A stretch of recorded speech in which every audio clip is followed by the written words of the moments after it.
At a glittering charity gala in a city that loves its surface more than its depths, Miriam, a quiet, unassuming waitress with a past she has carefully locked away, is coerced into performing at an ivory grand piano as a cruel joke. What begins as humiliation becomes a reckoning.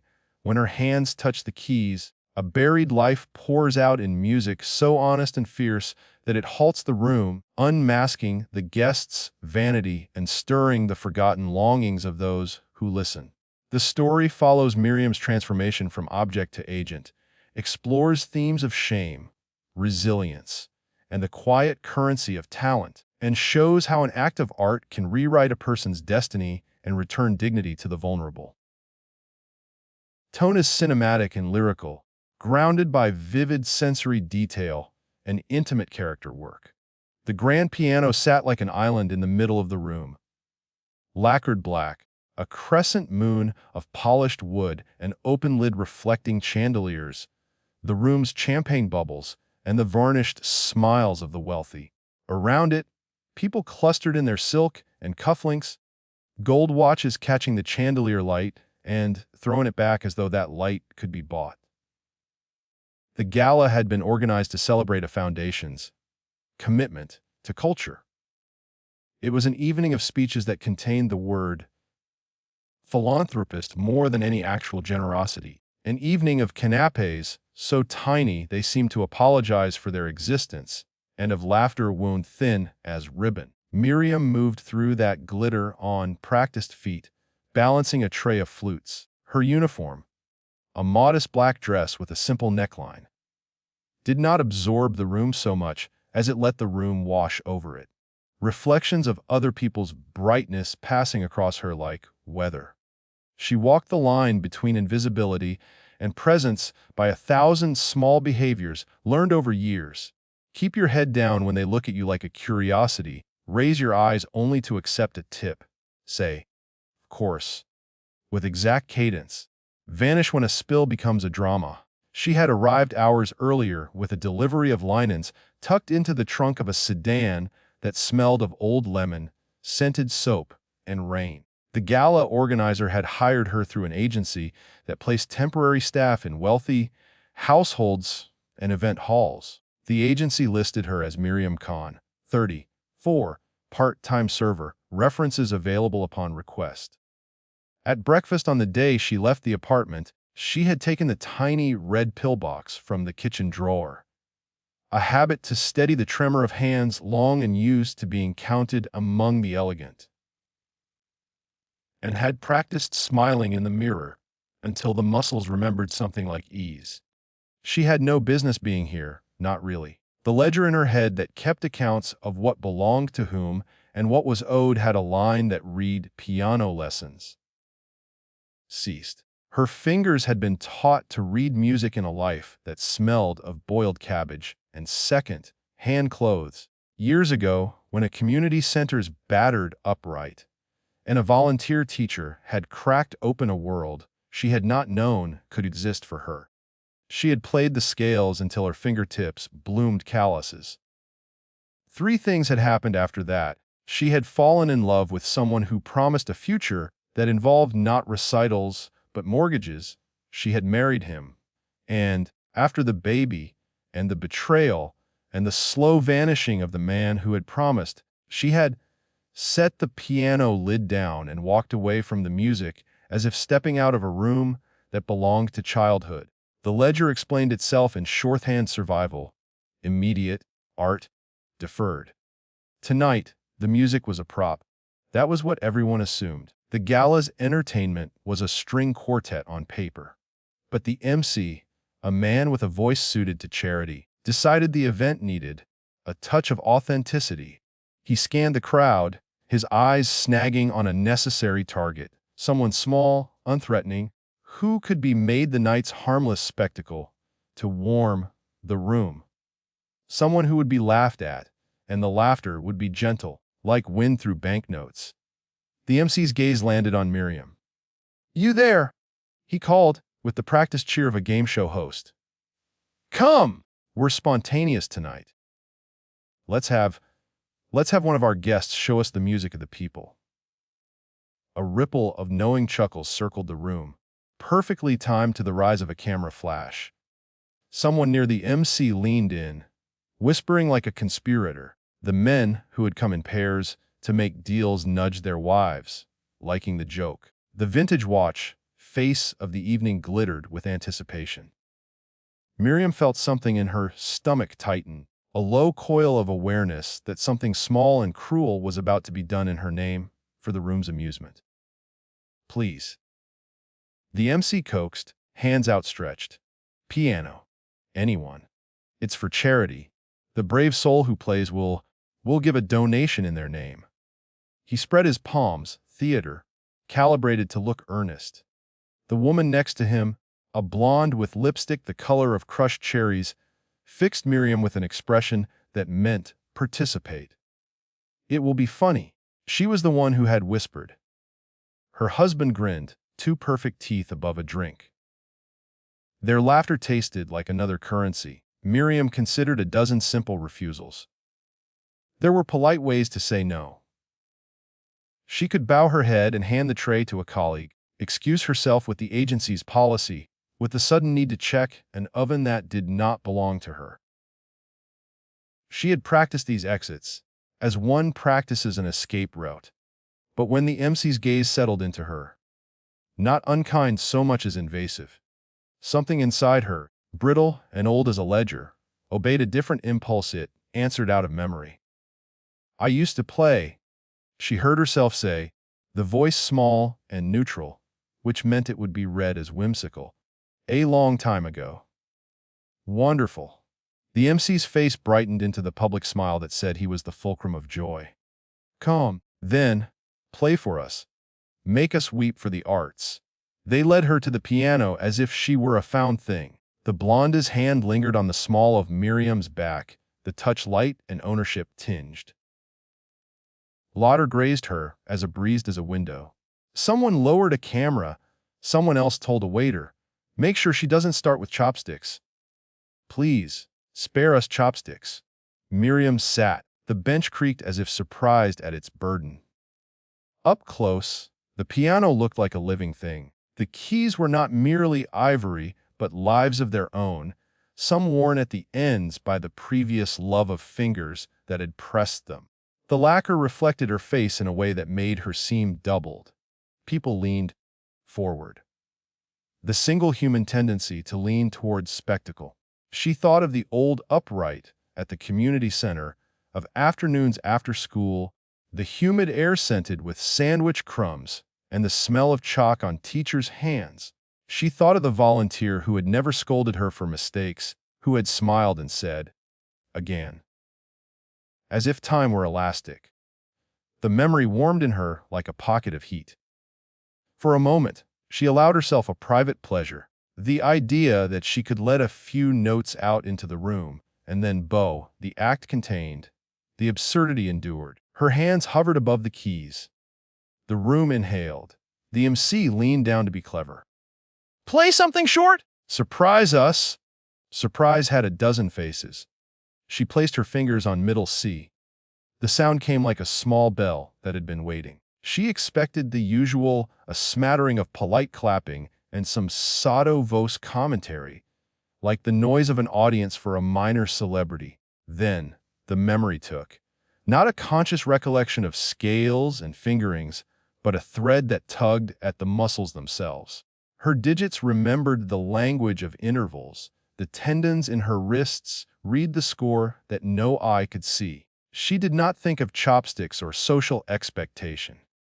She thought only of the line. The first phrase she offered did not belong to any common parlor piece. It arrived from someplace below the ledger, from a life she'd believed had been paid off. It started quietly. The left hand a low, steady pulse, the kind that made a room sit up straight, the right hand weaving a melody like pale thread. The melody was not showy. It was not meant to win applause. It felt like the telling of a small secret. People in the audience smiled at that secret in a way that is reserved for private jokes. Then the melody folded into itself and grew, and something in the room shifted. The billionaire in the back, in a suit made of an obtrusive wealth, stopped mid-sip with his champagne flute suspended like a found instrument. A woman who had been rehearsing her laugh for the encore sat still, eyes slack. The blonde, the originator of the joke, opened her mouth to ridicule and found only the slack jaw of someone mid-breath. The MC's grin thinned into something like a question. Lauder, as if tripped, ceased. What Miriam played was not the facial virtuosity that so often commands applause. It was a particular honesty. She let the weight of an old sorrow pulse through a left-hand ostinato and a hesitant, brave assent in the right hand, a scale insisting on itself. It was music that refused to be small. In the second minute, she bent a phrase so that a single note would hang longer than its neighbors, an oral tear. Her forearms were trembling now, but the tremble was not weakness, it was tissue remembering fire. The room changed its conversation without switching words. The chatter that had hummed like background electricity dimmed until the music became the room's voice. Glasses were set down. Conversations died, not because people had been told to be silent, but because no one could find the language to speak against what was happening. This, more than the music itself, was shock, the sudden loss of control. For the first time that night, the wealthy found themselves in the position of listeners rather than arbiters. Miriam played a theme about coming home to a house that no longer answered. She lent the melody textures that suggested the small domestic catastrophes of a life, a kettle left to boil, an unanswered call, a child's laugh muffled by a winter coat. The music alluded to a past that had not been noticed, not because it wasn't there, but because noticing is a form of responsibility, and responsibility had always cost the room more than they were willing to pay. She found a cadence and held it. In that suspended moment, she saw the faces in the crowd. The billionaire's smile had softened. The blonde's eyes had gone wet. Whether from being moved or embarrassed was impossible to say. Beside the MC, the organizer of the gala clutched at a program, as if it were the edge of a raft. A waiter, whose face she recognized from the staff room, had his hand over his mouth, as if to keep from sobbing. Miriam herself did not think about the effect she was having. She had gone somewhere inside the music where the room's lights dimmed, and all that remained was the pulse under her fingernails.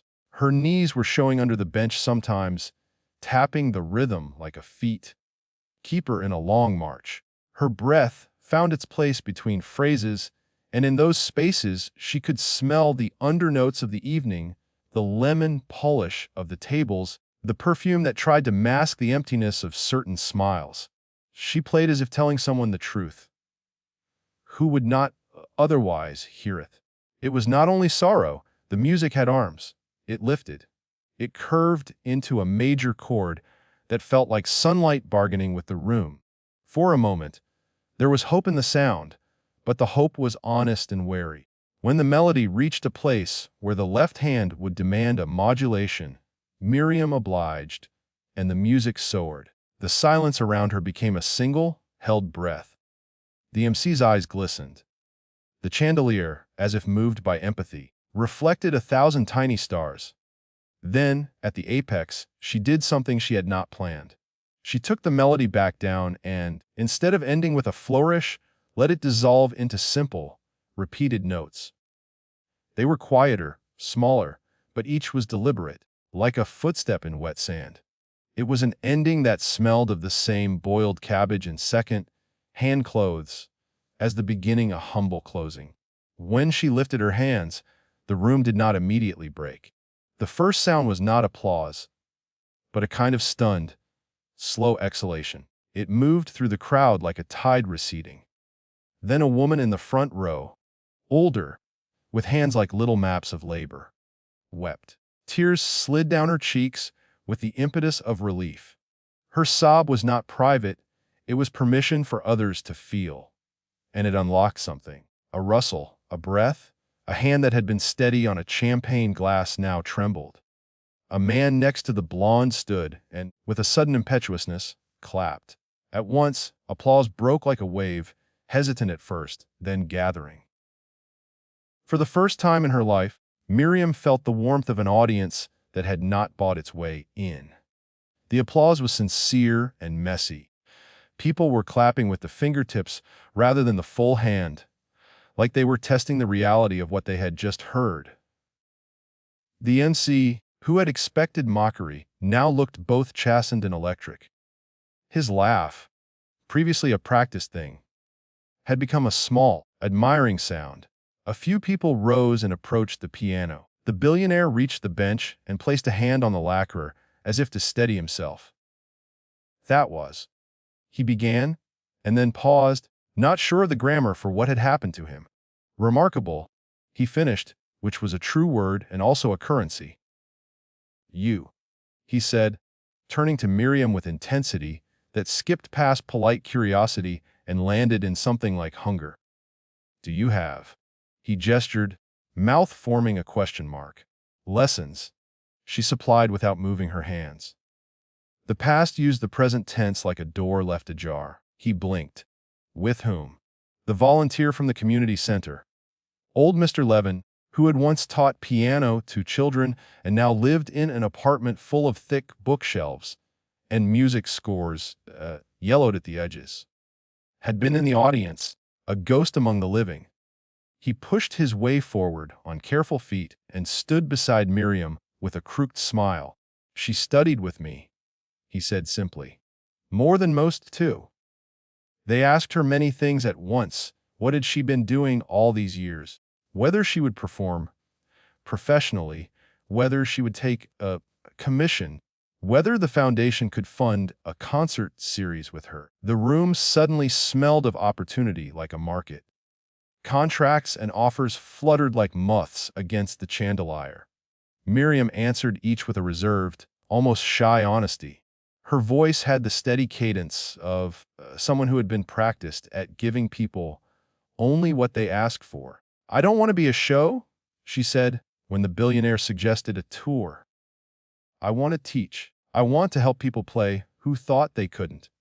The billionaire looked at her as if offered a rare fruit. A program, then, he said.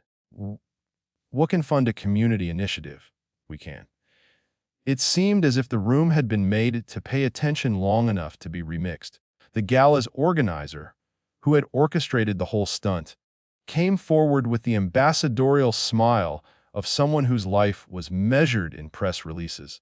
He clasped her hands the way one might seal a bargain, and Miriam felt the old reflex of being an object being negotiated over. It startled her. The ledger in her head rattled again. Opportunity versus price. Afterward, people wanted photographs. Miriam at the piano, Miriam in profile as if captured by the light. They wanted to tell the story of how a humble soul had made a room swallow its laughter and learn a new language. The blonde, who had begun the evening with the intention of making a spectacle, avoided Miriam's eyes. In them there was a new, private chastisement. Being exposed had made her smaller than she had intended to be. A few of the richer guests approached with awkward apologies, jokes trimmed down to fit the new context. When the event finally wrapped and the staff began to clear plates, Miriam gathered her tray and walked through the back corridors where the HVAC hummed and the carpet smelled faintly of fried onions and spilled red wine. The kitchen staff, mostly immigrants and students, bumped her shoulder with familiarity and congratulated her with a kind of solidarity. "Heard you," said the dishwasher with a grin. "You played like you were remembering home." Miriam's feet felt shaky. Inside her coat pocket, her hands found the little pillbox she had brought and turned it in a slow, unconscious movement. She thought of taking the pill, a way to quell tremor, to make herself manageable in the small hours when silence crowded her, and then thought better of it. The tremor had a name she had learned to respect: anger, sorrow, the body's register of the life she had shelved. Tonight it did not need anesthetic. She walked home in a night that was near, the streetlights like suspended brains. The city felt both unfamiliar and intimate. People passed each other in the way cities do, anonymous caravans. Miriam kept thinking of the piano bench, that small, hard rectangle that had supported the comings and goings of an entire life. She thought of Mr. Levin with his battered scores and the idea of teaching bubbled up like a new plan. The next day, her phone buzzed endlessly. The agency was pleased and sent an email about a possible raise. The local paper had quoted the billionaire and had used words like raw talent and miraculous in headline type. Her neighbors knocked on her door to congratulate her. An old friend she hadn't spoken to in years called to ask if she would play at a church's fundraiser. Offers arrived with the velocity and randomness of small planets. But not all of the offers felt like offers. Some had an undertow. Men who wanted to help her career hinted at expectations. The MC invited her on a televised show and suggested it would be good for image. The blonde sent a message that was an apology wrapped in an invitation to lunch, and the apology smelled to Miriam of being a tax-deductible endeavor. Miriam felt the ledger stir gratitude and a line under it for price. She had learned long ago that the world rarely offered things without a leash. Over the next weeks, her life rearranged like pebbles in a stream. A small foundation the billionaire led offered to fund a community program if Miriam would help design it. Mr. Levin wanted to collaborate and prepare lesson materials. He insisted she keep performing to remind herself of the joy of music. A reporter wrote a piece that hinted, with a gentle, insinuating pen, that Miriam's story would be more marketable if she left the city's outskirts and moved into a media-ready studio apartment. Even the agency suggested she change her look for future bookings. Miriam weighed each offer like a fruit vendor at market smell, feel, ripeness. She accepted Mr. Levin's help because it felt like staying true to what had been given to her first, a teacher's patience. She accepted the foundation's funding only if it allowed her to design the program with autonomy. She wanted music classes in community centers with battered uprights, not an elitist theater with ticketed entrances. She refused the televised show and the blonde's lunch. Refusal was a new muscle. At the first community class, held in a rec center 3 subway stops from Miriam's apartment, children arrived with varying edges of hope. Some were pulled in by parents who remembered the gala. Others came because their friends had found an odd free class on a flyer. There was a boy with calloused fingertips from piano practice at home, a teen who wore earphones like a protective hood, and an elderly man who insisted he could not possibly learn. Miriam walked into that room with a bag of old music and a cautious optimism. She smelled the room's paint and crayons and felt a thrill that was not yet noisy. It was the sound of possibility being made into work. Weeks passed. Miriam taught scales with the tenderness of someone who had once been the small, eager pupil. She watched children learn the shape of a phrase, the small miracle of an octave. She noticed the elderly man crying at the hammering of a middle C the first time he found it. She took care of the broken uprights personally, replacing strings when necessary and sanding keys that squeaked. She organized the program to include not only technique, but the history of music, the simple narrative of where notes came from and why they mattered. It was not glamour work, but it had a kind of holiness week by week. Lives changed in measure-sized increments. Word of the program spread. A donation box that had once been filled with pamphlets now boasted small bills and envelopes. The billionaire sent additional funding on strict terms, no branding on the outreach materials, and no press releases about the people they helped. He said he wanted the act of giving to be private. Lori, the gala organizer, wanted to make a big banner instead. Miriam mediated these currents with the calm of someone who had learned to weigh motives. As the community program took root, Miriam's name became less of a novelty and more of a steady fact. The press moved on to other circuses and scandals. The gala became an anecdote told at dinner parties. For Miriam, the work in the rec center was where the real plot of her life unfolded. Hands learning to stretch, a teenager finding rhythm in his body, after years of dislocation, an old woman remembering a lullaby that made her son's name resurface in her mouth. Miriam began to write music too. Small pieces for beginners, lullabies for the elderly, quirky etudes for restless fingers. And yet, not everything healed. Sometimes at night she would wake from a dream where the piano's lid had been nailed shut and her hands were trapped beneath. Dreams have a way of visiting debts. She would walk to the kitchen and slice an apple with a knife that had belonged to her grandmother. The sound of the blade against the board comforted her. It was an obedient, domestic rhythm that had nothing to do with the amphitheater. She had a life that was not all about music. She told herself bills, rent, the messy pleasures of a friend who would call at midnight and make her laugh. One evening, months after the gala, the blonde woman called. She had a voice that tried to make itself small. "I want to sponsor a scholarship," she said, "for girls who can't afford lessons. For, the underprivileged." Miriam listened to the speech and then asked the single question that the world tends to forget to ask: why do you want to do it? There was a pause, and then the woman answered in the way people answer themselves. "Because I saw you. I realized I hadn't listened in a long time.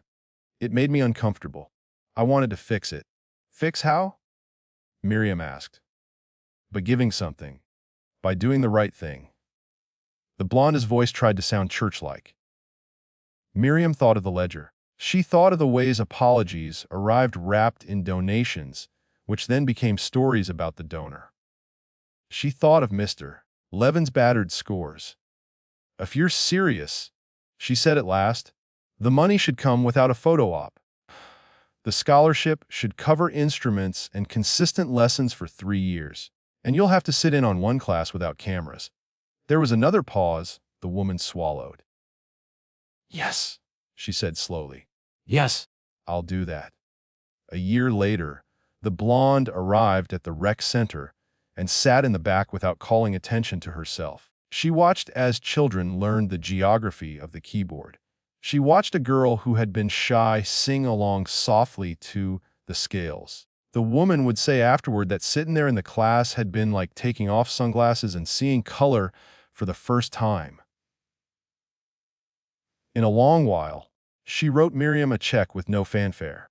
Change, Miriam learned, did not arrive as a thunderclap.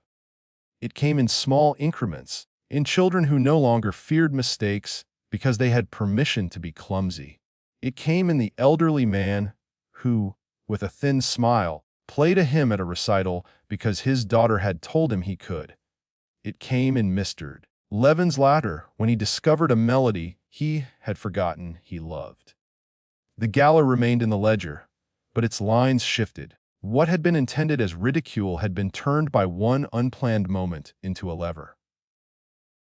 Miriam had not wanted to be spectacle. She had not sought fame. She had sought fidelity to the thing that had saved her when she had no map.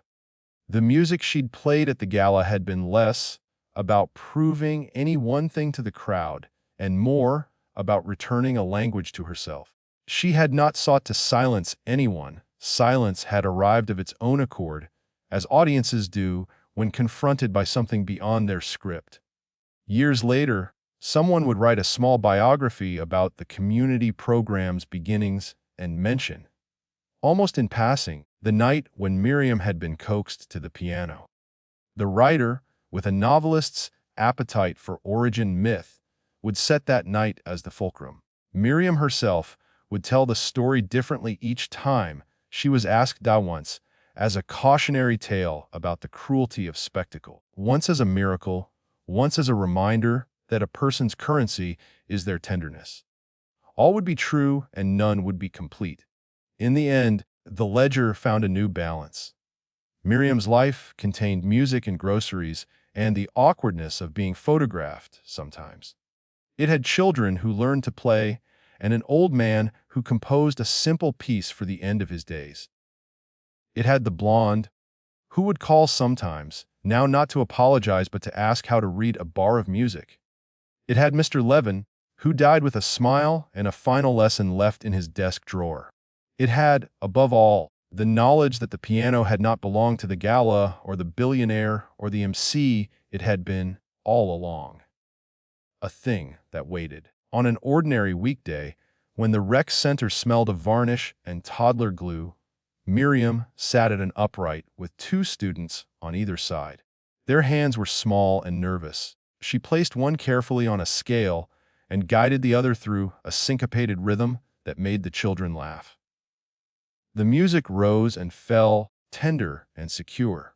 Near the window, on a small table, was a photograph of the gala in its original anonymity, a black and white snapshot of hands on keys, of chandeliers like constellations.